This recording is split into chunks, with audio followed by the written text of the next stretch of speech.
Hello everybody, my name is Jim Tomberlin and I'd like to talk to you today about my favorite subject, multi-site church.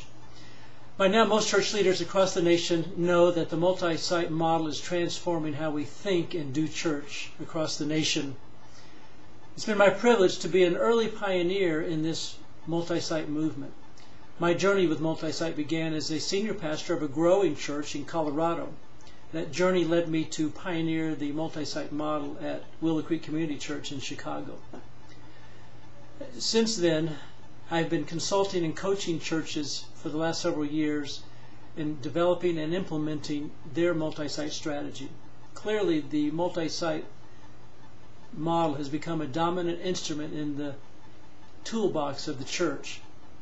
But with every movement becomes misunderstandings and misrepresentations. And so today, in my few moments, I'd like to debunk the 9 myths in 9 minutes about multi-site.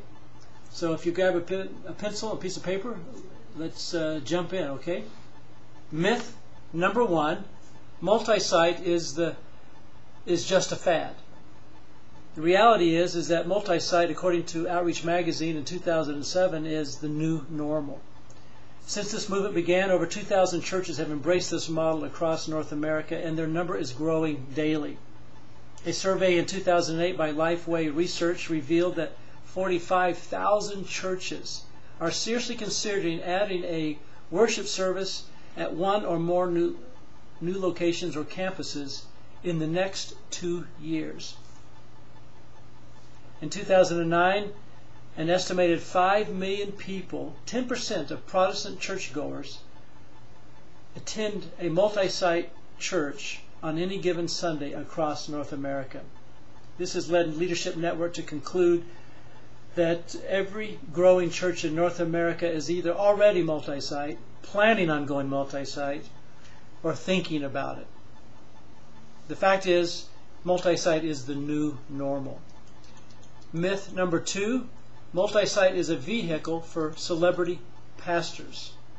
Now, although nearly 40% of all megachurches have gone multi-site and their number is growing daily, it only represents about a third of all multi-site churches.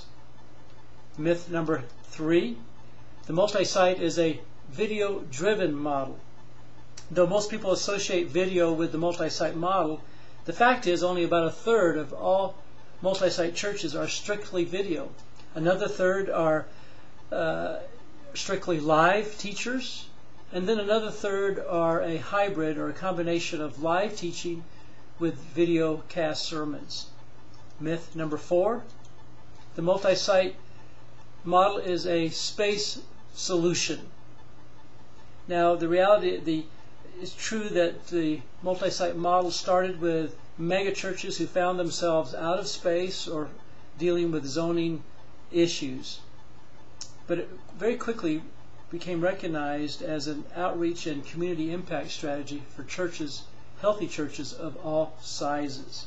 What started out as a space solution, a band-aid for space problems, quickly became a strategy, and a more effective strategy to many, for reaching and serving more people in their communities. Myth number 5, the multi-site model is not incarnational or communal. There's a mistaken notion that multi-site churches are impersonal and non-incarnational. But the experience of multi-site churches is just the opposite.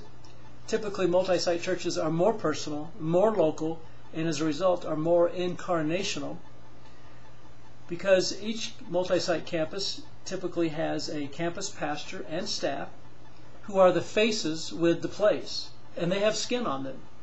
The fact is that the multi-site model puts the local back in the local church. Myth number 6, the multi-site model is a church growth engine. The reality is that multi-site is not a growth engine, but it is a growth vehicle. It's a vehicle for growing churches. You see, the multi-site model will not jumpstart church growth, but it will accommodate and accelerate a growing church. Neither will multi-site fix a broken church, but it is a proven strategy for a healthy, growing church. Myth number 7, The multi-site church model is not church planting. It's not a church plant.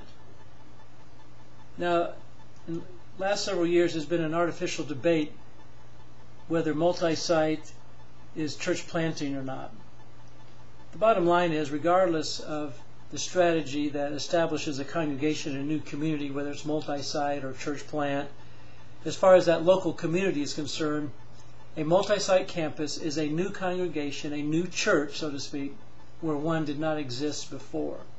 The fact is that multi-site is a reproducing church strategy, and that multi-site is a new form, one of several, of church planting, but a 21st century form of church planting.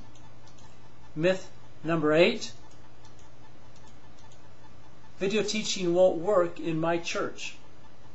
One of the biggest fears in going multi-site among the majority of multi-site churches was the fear or the concern that their congregation would not embrace the video teaching concept. The biggest surprise in all the surveys is how quickly they did. The fact is that video teaching works because it's not about the medium, it's about the message. Myth number 9, the multi-site model inhibits developing gifted teachers. Now, while that may be true in some cases, the multi-site model can be a vehicle for raising up a teaching team.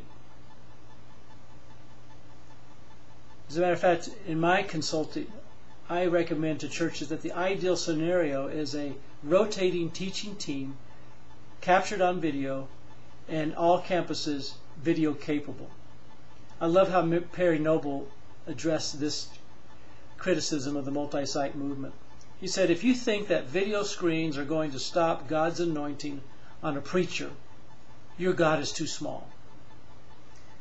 Well, here you go. There's the 9 myths of multi-site. Don't myth out on multi-site.